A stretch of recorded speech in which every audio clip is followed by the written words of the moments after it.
and welcome back to the Scale Modelling Cafe, and welcome to a discussion on rivets. This video has been kicked off by somewhat of a furore around the recently announced Airfix 1/48 scale seeking.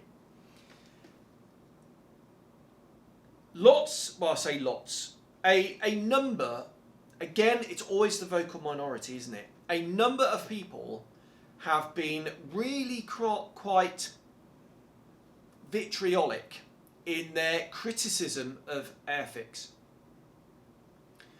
They were screaming at the keyboard, screaming at the screen, shouting very loudly that the seeking is festooned, covered in raised rivets, and therefore Airfix should have gone down that path. My opinion is I totally, wholly, 100% disagree with those people.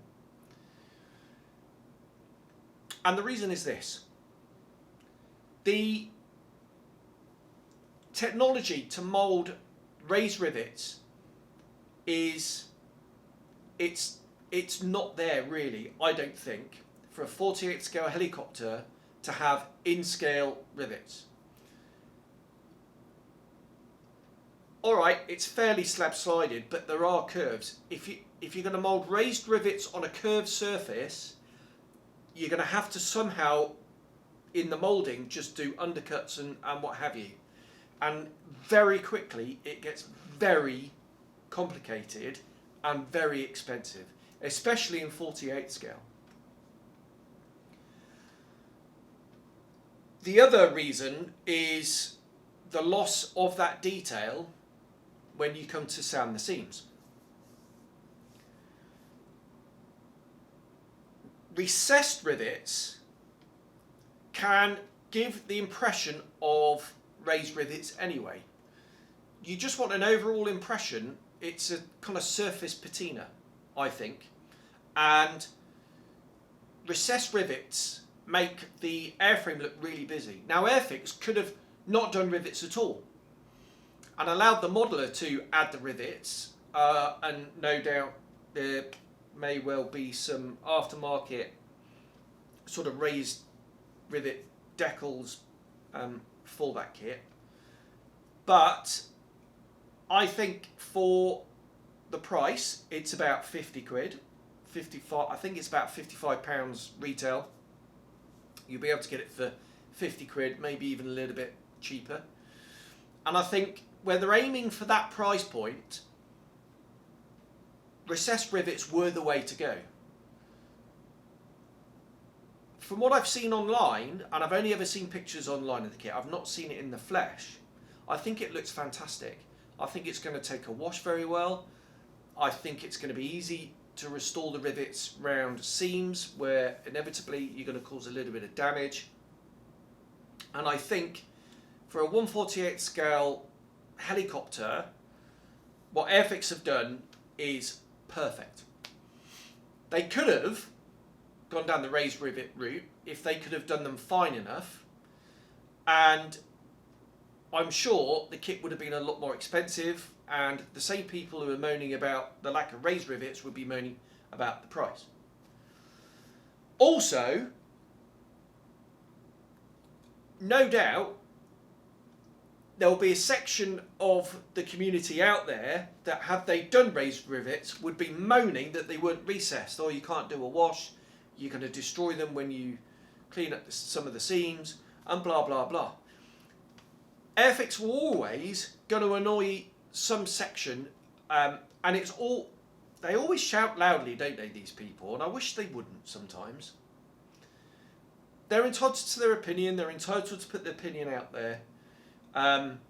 Personally, I just think that they make themselves look a little bit silly.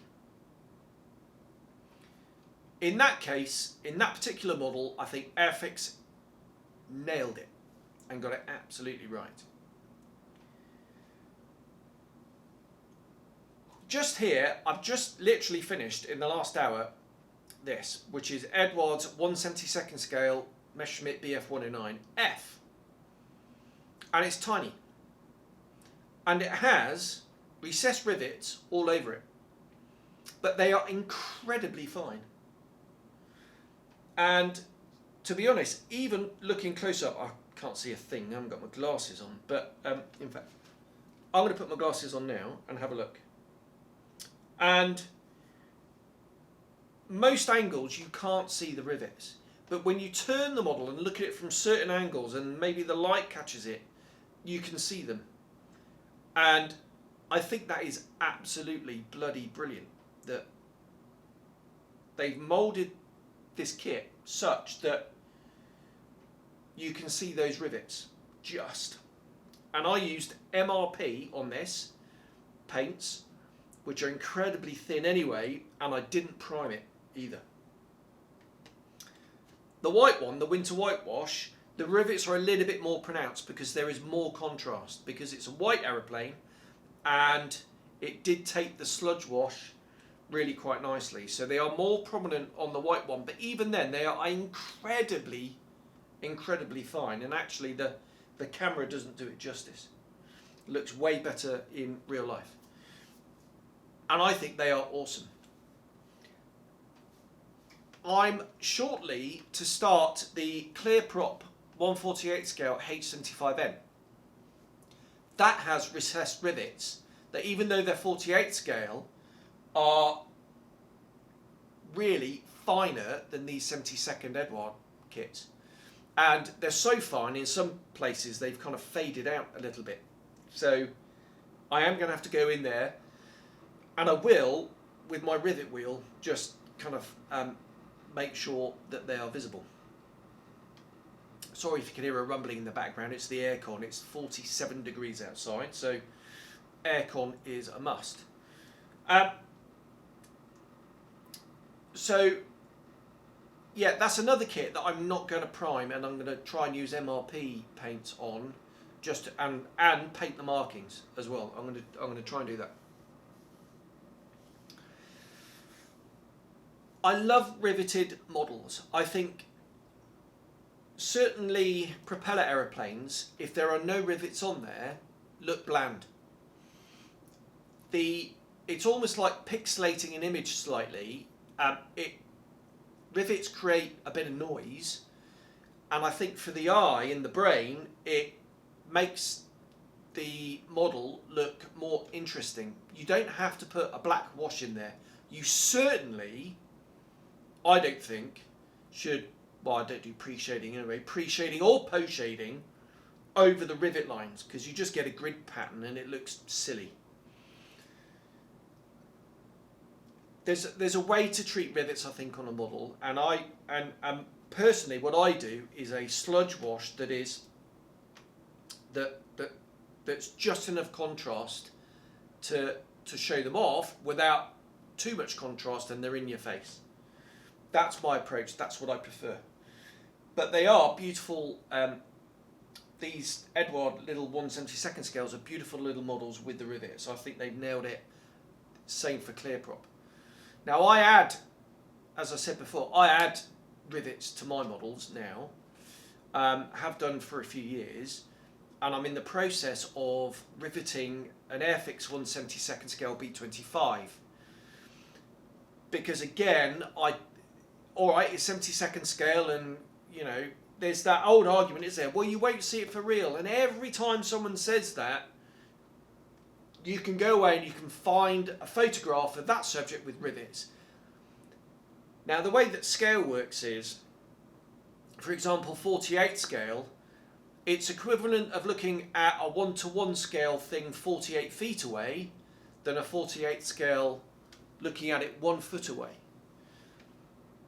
And would you see rivets on an airframe 48 feet away? Arguably not. Especially on a darker, say, camouflaged B25. Natural metal might be a little bit different. But we don't always look at models just 12 inches away, 1 foot away. We normally get right in there to have a look at the detail. Put some of these on and go check it out in detail. So I think it's valid to do rivets on a model, even though from scale distance, you wouldn't see them.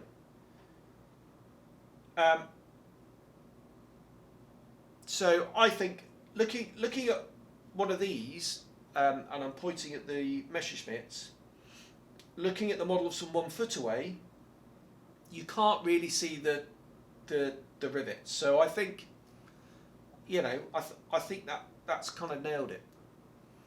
At the end of the day, it's personal choice. It's not worth getting really upset about it. Some people have got really upset about the airfix seeking, and they shouldn't do.